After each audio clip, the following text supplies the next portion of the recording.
नमस्कार dear friends, आप सभी कैसे हैं। आप सभी स्टूडेंट्स का आपके अपने सुपीरियर क्लासेस के अंदर हार्दिक स्वागत है। आज अपन बेटा पार्ट 4 करने जा रहे हैं, जो आपके सांख्यिकी के पार्ट 3 है। पार्ट 1, पार्ट 2, पार्ट 3 अपन कर चुके हैं। पार्ट 1 के अंदर आपने कंसेप्ट की बेसिक कंसेप्ट किया था। पार्ट 2 और पार्ट 3 का वो आपके एक्सरसाइज 13.1 के क्वेश्चन आंसर थे। तो अपना पार्ट 4 है, जो आपका पार्ट 4 है, वो पार्ट 4 आपका बहुलक का बेसिक होगा, यानी मोड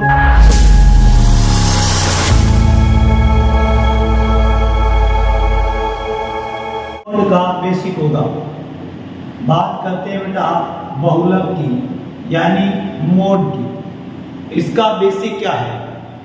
बहुलक का जो क्वेश्चन आता है, 1 नंबर का क्वेश्चन, मान लो अगर बहुलक 1 नंबर के क्वेश्चन में आता है, तो बहुलक का एज ए पॉइंट जो सबसे पहला पॉइंट होता है वो होता है सबसे अधिक बार आने वाली संख्या ही आपका क्या कहलाती है?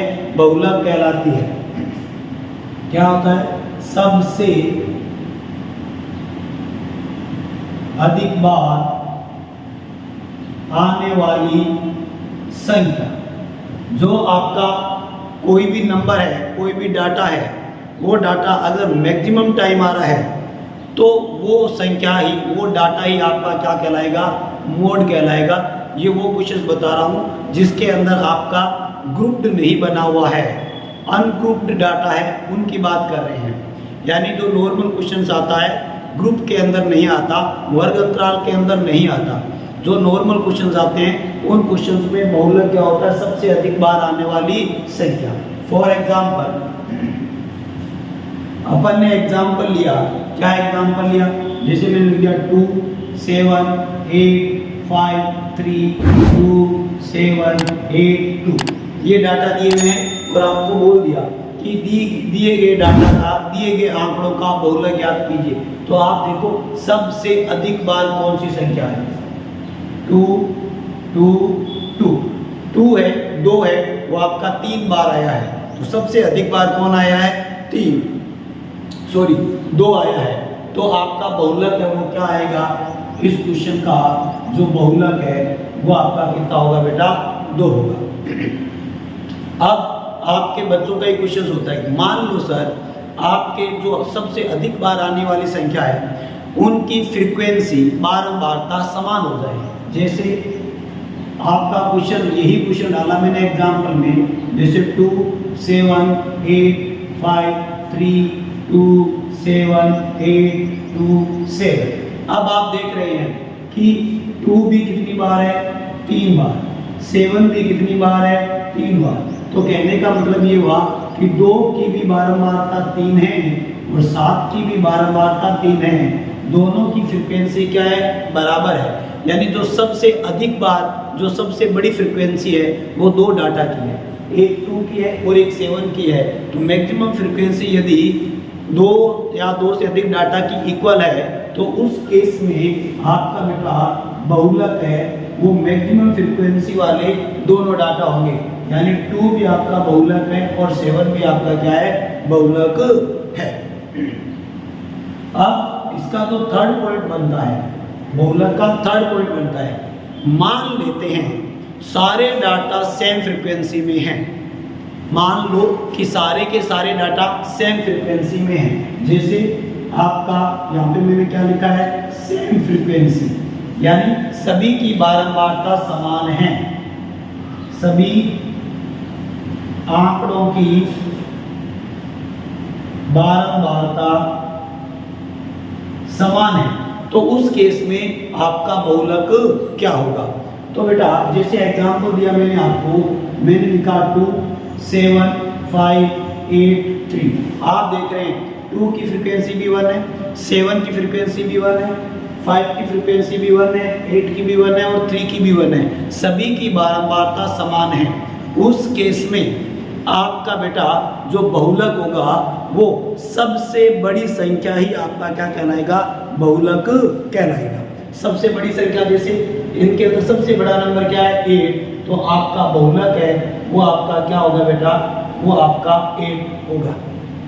क्लियर है बात? उम्मीद करता हूँ आपको ये पॉइंट्स हैं वो आपको अच्छी तरीके से समझ में आ गया होगा। ये पॉइंट्स कब किस लिए बताए जाते हैं कि मान लो ऑब्जेक्टिव टाइप का नॉर्मल क्वेश्चन आ गया तो आपको ये तीनों पॉइंट्स पता होना चाहिए।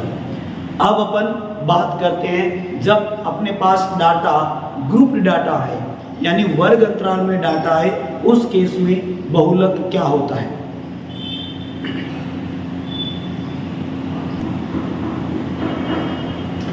अब अपने पास बेटा आंकड़े हैं जो आपके टेबल है सारणी है उसमें अगर वर्ग अंतराल वाली सारणी आ जाए कौन सी वर्ग अंतराल इसे बोलते हैं आपका ग्रुप डाटा।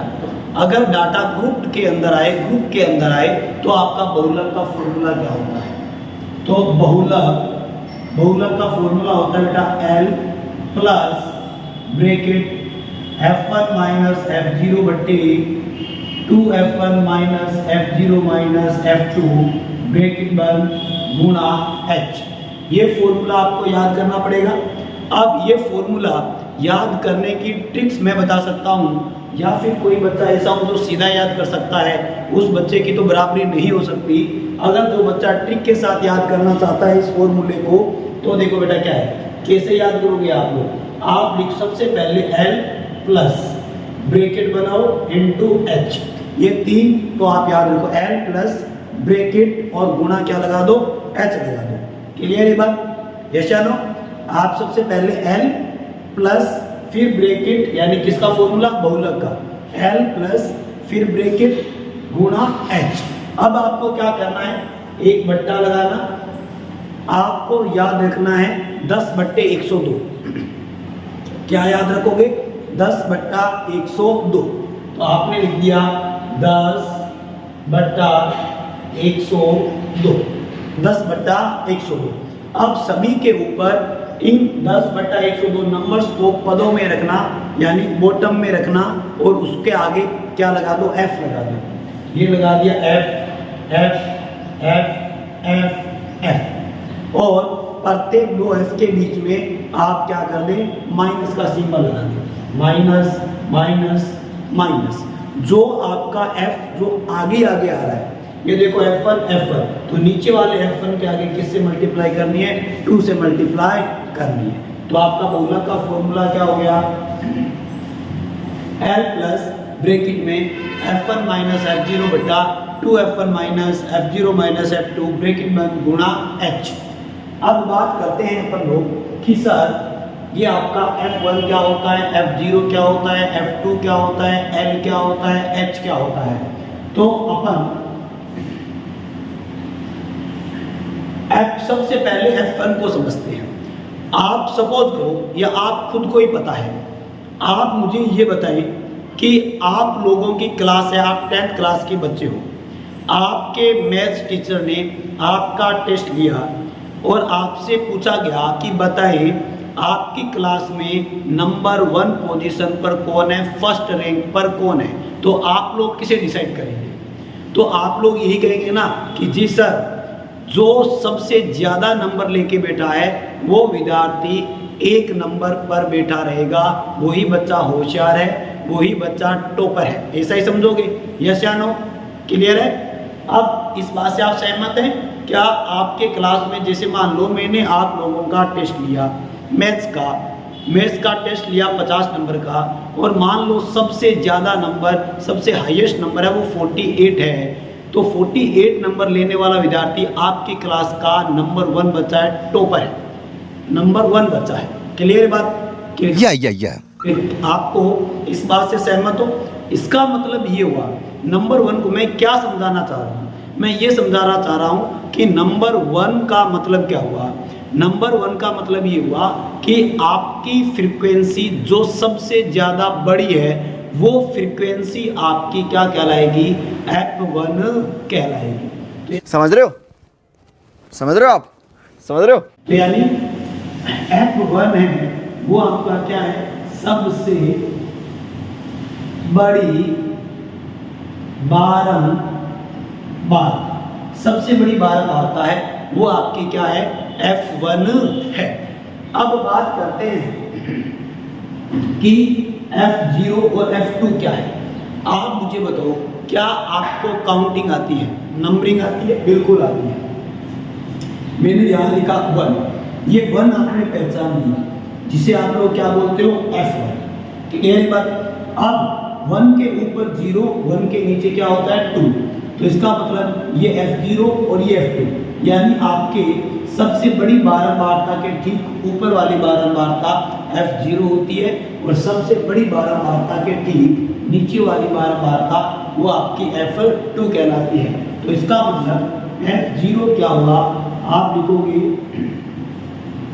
F1 के ठीक ऊपरी बारंबारता। F1 आपने पता कर लिया सबसे बड़ी बारंबारता। F2 क्या होता है, F1 के ठीक नीचे वाली बारंबारता। इतनी बात क्लियर हुई, यस या नो? कमेंट में जरूर बताएं मुझे। अब बात करते हैं कि L क्या होता है। L होता है बेटा, L क्या होता है? L होता है बहुलक वर्ग अंतराल की निम्न का मतलब होता है निचली सीमा। बात ये आती है कि सर ये बात तो समझ में आ गया कि अब हमें पता चल जाएगा कि L क्या होता है, बहुलक वर्ग अंतराल की निम्न सीमा होती है। बट बात ये आती है कि सर बहुलक वर्ग अंतराल क्या होता है, बहुलक वर्ग अंतराल भी तो पता करना होगा। तो बहुलक वर्ग अंतराल कौन सा वर्ग अंतराल होता है, जो सबसे बड़ी बारंबारता है उसके सामने वाला वर्ग अंतराल आपका बहुलक वर्ग अंतराल कहलाता है। यानी बहुलक वर्ग अंतराल क्या होता है, बहुलक वर्ग अंतराल क्या होता है, यानी सबसे बड़ी बारंबारता के ठीक सामने का वर्ग अंतराल। ये भी आप समझ में आ गया होगा। यानी सबसे बड़ी बारंबारता का मतलब ये हो गया F1 के ठीक सामने वाला जो वर्ग अंतराल होता है वो वर्ग अंतराल आपका क्या कहलाता है, बहुलक वर्ग अंतराल कहलाता है। तो बहुलक वर्ग अंतराल मिल जाए तो अपन L का मान ज्ञात कर सकते हैं। L क्या होता है, बहुलक वर्ग अंतराल की निम्न का मतलब नीचे वाली सीमा। अब बात करते हैं किसकी, H की। किसकी बात करते हैं, H की।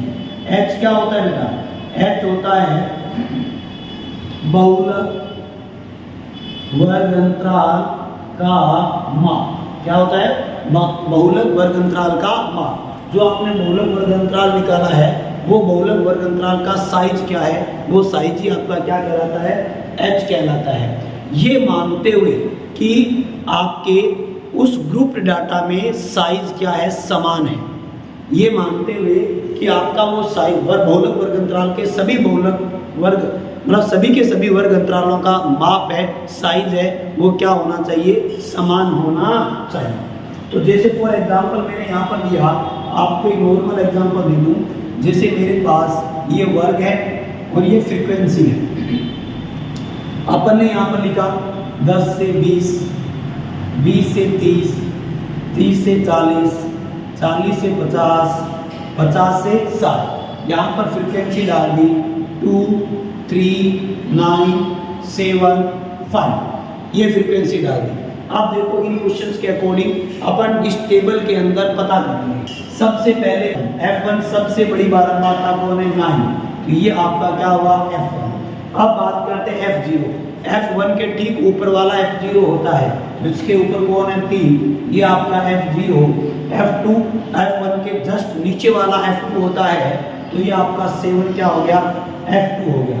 अब बात करते हैं बहुलक वर्ग अंतराल। क्या लिखा हुआ है, सबसे बड़ी बारंबारता के ठीक सामने का वर्ग अंतराल। तो सबसे बड़ी बारंबारता कौन है, 9, तो इसके सामने कौन है, 30 से 40। तो 30 से 40 ये आपका है, वो क्या है, बहुलक वर्ग अंतराल। इतनी बात क्लियर है। अब बात करते हैं किसकी, L की। L क्या है, जो आपने बहुलक वर्ग अंतराल डिसाइड किया है उसकी निम्न सीमा निचली सीमा। तो इसकी निचली सीमा कितनी है, 30। तो इस क्वेश्चन के अंदर L का मान कितना है, 30 है। कितना है बेटा, 30 है। अब बात करते हैं H की, बहुलक वर्ग अंतराल का माप। तो बहुलक वर्ग अंतराल का मान h क्या हो जाएगा 40 माइनस 30, तो कितना हो जाएगा 10। h का मान कितना हो गया 10। ये बात सभी विद्यार्थियों को कंप्लीट क्लियर है? यदि क्लियर है तो कमेंट करके कमेंट में जरूर बताइए। अब बहुलक का बेसिक कितना सही है। अब बहुलक का क्वेश्चन आता है और क्वेश्चंस के अंदर अगर वर्ग अंतराल का क्वेश्चन आता है तो एक ही बातें ध्यान में रखो, ये आपके फॉर्मूले में वैल्यू पुट करो और अपना आंसर आ जाएगा। और ऑब्जेक्टिव क्वेश्चन आता है तो इससे पहले जो 3 पॉइंट बताए थे वो पॉइंट ध्यान में रख लो। आपका बहुलक का क्वेश्चन कभी भी आप गलत नहीं होगा। इतनी बात क्लियर है? तो ये आपका बहुलक का एक छोटा सा बेसिक था जो अपन एक्सरसाइज 13.2 आपकी पुरानी किताब के अनुसार आपके प्रश्नावली है 14.2, बट सिलेबस चेंज होने के बाद, सिलेबस में कटौती होने के बाद जो आपकी नई बुक आई है एनसीईआरटी की, उसमें आपके एक्सरसाइज 13.2 है। क्लियर है? तो इसके पश्चात अपन जो आपका पार्ट 5 आएगा उस 5 के अंदर अपन एक्सरसाइज 13.2 के क्वेश्चन सोल्व कर लेंगे। उम्मीद करता हूँ आपको ये बेसिक अच्छा लगा होगा। यदि आपको ये बेसिक अच्छा लगा है तो आप वीडियो को लाइक करें, एक अच्छा सा कमेंट जरूर करें और साथ ही इस वीडियो को आप अपने फ्रेंड सर्कल में इतना ज़्यादा फैला दो कि ताकि किसी भी विद्यार्थी को कहीं भी कोचिंग जाने की आवश्यकता ना पड़े। मैं आप सभी अपने प्यारे विद्यार्थियों से और मेरे सुपीरियर क्लासेस के प्रत्येक मेंबर से ये वादा करता हूँ, आप रेगुलर इस चैनल पे वॉच करते रहें। मैं आपको गारंटी देता हूँ आपको मैथ्स के अंदर कहीं भी बाहर कोचिंग करने की आवश्यकता नहीं पड़ेगी। नेक्स्ट वीडियो में मिलते हैं, तब तक के लिए धन्यवाद।